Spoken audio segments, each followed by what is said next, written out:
Isang magandang umaga po sa lahat ng mga viewers ko, subscribers ko, and saan mang sulok po ng ating mundo, magandang umaga po, or anumang dyan, oras sa inyo, magandang araw sa inyong lahat. Yan, so, ito guys, ang ating ipapakita sa inyo ngayon ay yung Kyle? Kamusta ka na? Kagigising lang ni Kyle. Yes, sinuobo. Well, bago pa naman siguro tayo dadako doon. Gusto ko muna explain sa inyo, ganito na ako, nakasombrero na ako, ang aga-aga nakasombrero na ako because may event tayo ngayon, busy na naman tayo. So, kailangan talaga maaga pa, nagpe-prepare na tayo para sa ating trabaho, para sa lahat ng mga ginagawa natin. Dahil naluloka ako sa iyo, kailangan talaga magtrabaho tayo araw-araw para meron tayong malamon. Yan, ganon. So, ito nga pala guys yung nangyari kay Sabturasil Antani. Hi guys! Welcome to my YouTube channel, at kung bago ka pa lang sa aking YouTube channel, don't forget to subscribe!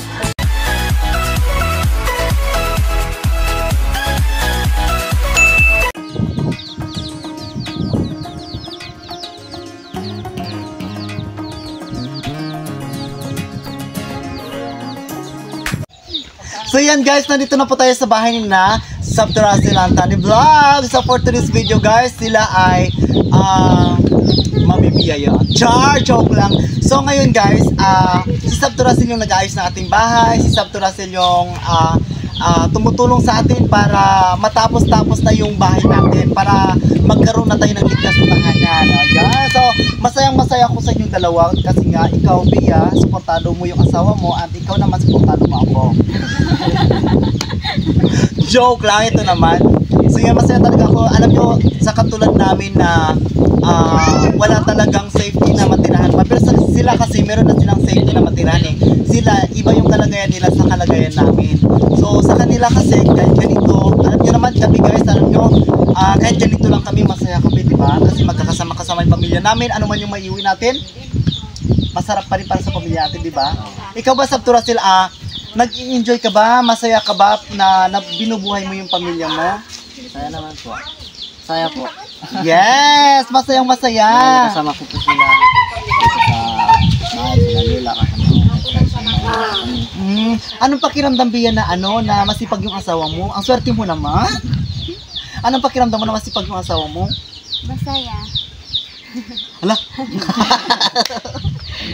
Normal, diba? Alam mo, minsan ba nagbibiro-biro kayo mag-asawa? Minsan. Paano kayo magbiro ang mag-asawa?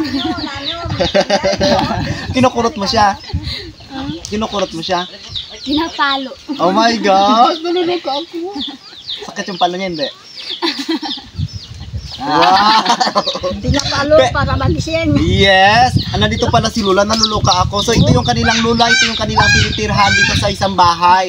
So magkakasama-sama sila dito sa bahay na to kahit na marami. Basta mabuhay sila ng tama, mabuhay ng ligtas at kumakain ng sapat, 'di ba? So ito ang aking pamilya. Yes, ito yung pamilya ko guys na halos lahat kami nakikitira lang sa lupa ng may lupa. Naluloka naman ako, 'di ba, ante? So ngayon ante, masasaksihan nyo na po na si Sabturasil Antani Vlog ay binigyan siya ni Mami ng reward dahil sa kabutihan niya, dahil sa kasipagan niya, na gusto rin nila talaga na magkaroon na ng sariling bahay. Ikaw ba ante, pag nagkaroon na sila ng sariling bahay, okay lang din po ba? Okay lang. Hindi mo sila mamimiss? Mamimiss din. Sa bagay, kahit na mamimiss mo sila, malapit lang naman, di ba, ante? Malaki. Correct. So ito ngayon, huwag na tayong patumpik-tumpik, huwag na tayong magpatagal-tagal pa. Let's start the counting. So ito na guys, yung paabot bigay tulong ni Mami para sa pamilya po ni Sabturasil Antani Vlog, which is, nakaka-surprise. Guys, masarap talaga sa pakiramdam yung kahit na ako lang yung nag-aabot ng tulong. Masarap po sa pakiramdam po yung mag-aabot tayo ng tulong. How much more kung tayo lang tutulong, my goodness. Diba? Masaya kayong dalawa? Masaya. Hindi sa inyo to, sa akin po. Nagloka ako sa inyo. Joke lang. Pero ito ay bigyan talaga sa inyo ni Mami para makapagawa na kayo ng sarili ninyong bahay. So, sino bang tatanggap sa inyong dalawa?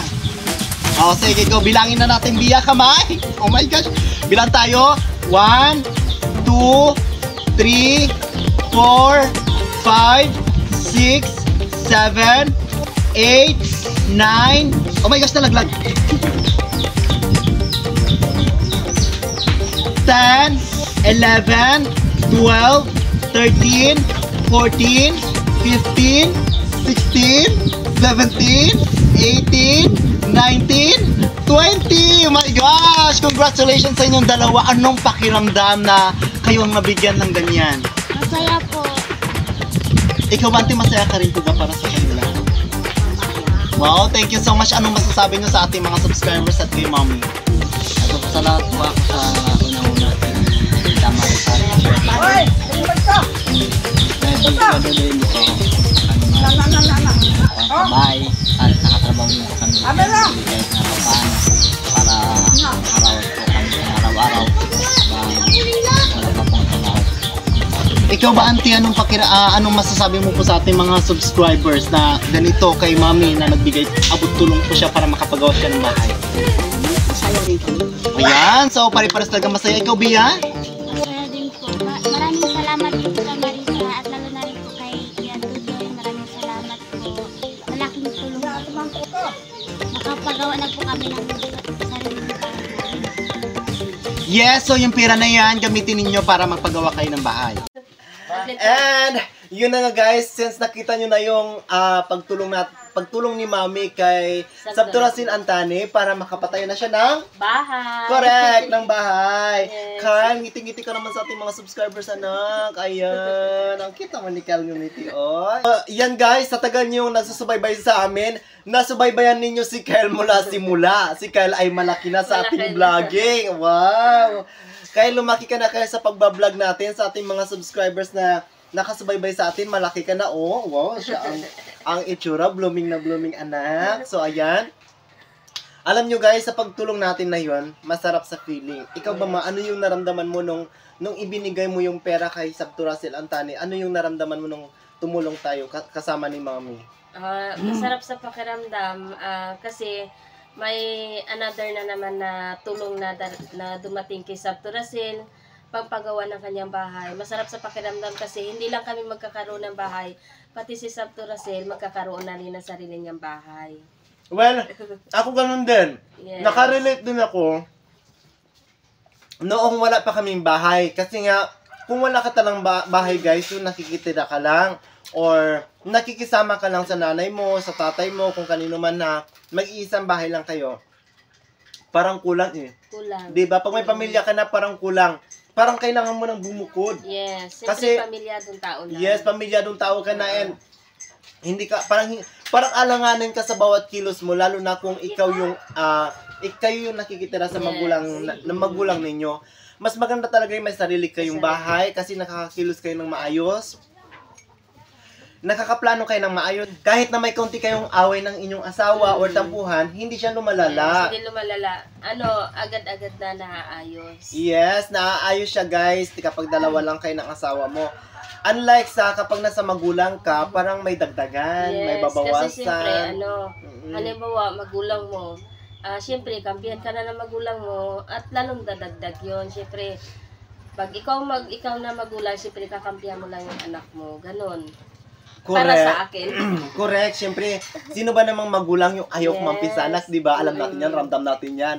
Minsan, sabi natin, kapag mali yung anak, kailangan hindi kampihan. Pero minsan ba, nasasagi pa tayo ng awa sa anak natin? Yes, kasi hindi matiis ng isang magulang. Yes, hindi talaga matiis ng isang magulang para sa anak yung damdamin niya, nararamdaman niya para sa kanyang anak. So, kaya, kapag tayo ay may pamilya na, sikapin natin na bumukod sa ating mga magulang. Kayo, kung anong desisyon ninyo guys, basta kami, sinikap namin mag-asawa na bumukod. Yes, sinikap namin guys. Siyempre, masarap kasi sa pakiramdam na kami-kami lang, na walang magulang na nag-aalalay. Siyempre, di ba, pag pamilya, sinasabing pamilya, kailangan mo nang bumukod. Correct. Kaya ang nangyari sa buhay namin, ano man ang pinagdaanan namin, hindi kami tumawag kung kung kani-kaninong mga magulang namin, hindi kami tumawag sa magulang ni Aileen. Hindi rin kami tumawag sa magulang ko kung sakasakaling ang meron. Of course, meron. Hindi kami tumawag sa magulang ko, sa mga kuya ko, sa mga ate ni Aileen. Hindi kami tumawag sa kanila para suportahan kami or para tulungan kami sa aming paghihirap. Hindi talaga. Sinulo-sulo namin ang paghihirap na yon para maano namin guys, para magkaroon kami ng strong relationship. Yes, Yan. Sa pamamagitan ng challenge sa inyong pamilya, sa inyong mag-asawa, nandyan tumitibay yung inyong pagsasama. Diyan nyo rin masusubok ang isa't isa kung hanggang saan, kung gaano ba kayo katatag sa bawat isa. Yes. So, gano'n ang nangyari sa aming dalawa. Sinubok man kami ng tadhana, sinubok man kami ng panahon, naluloka ako sa'yo, sinubok nyo man kami, pero Hindi kami matatag sumuko. kami sa aming pagsasama. Yes. Matatag kami hanggang ngayon, masasabi ko na yan. At masasabi ko rin yan hanggang sa katapusan ng aming pagsasama. Kami ay matatag. Huwag ka lang mangialam. Chares! Anak, kumusta ka na? Kumusta ka na, Kyle? Punta ka na lang. Kumusta ka na, Kyle? Ano sabi? Ay, okay lang. Ang Ano cute. masasabi mo sa mga subscribers? Ayan, thank you sa lahat ng mga subscribers namin. And muli nagpapasalamat kami sa Panginoon dahil may bagong natulungan, may bagong napabahayan si Mami. Yes. At sana po ay lagi po kayo nandyan, samahan niyo po kami palagi. Kami po ay nagpapasalamat sa inyong walang humpay at patuloy na pagsuporta sa amin. Napaka-strong po ng inyong pagsuporta sa amin. Sinuportahan niyo po kami hanggang ngayon. Yes. Kung ano man po ang narating namin, nandyan pa rin po kayo na sumasabaybay sa amin. Maraming salamat. And muli, shout out sa inyong lahat. Yes, And kung bago shout pa lang out. kayo sa aming YouTube channel, don't forget to subscribe. Bye!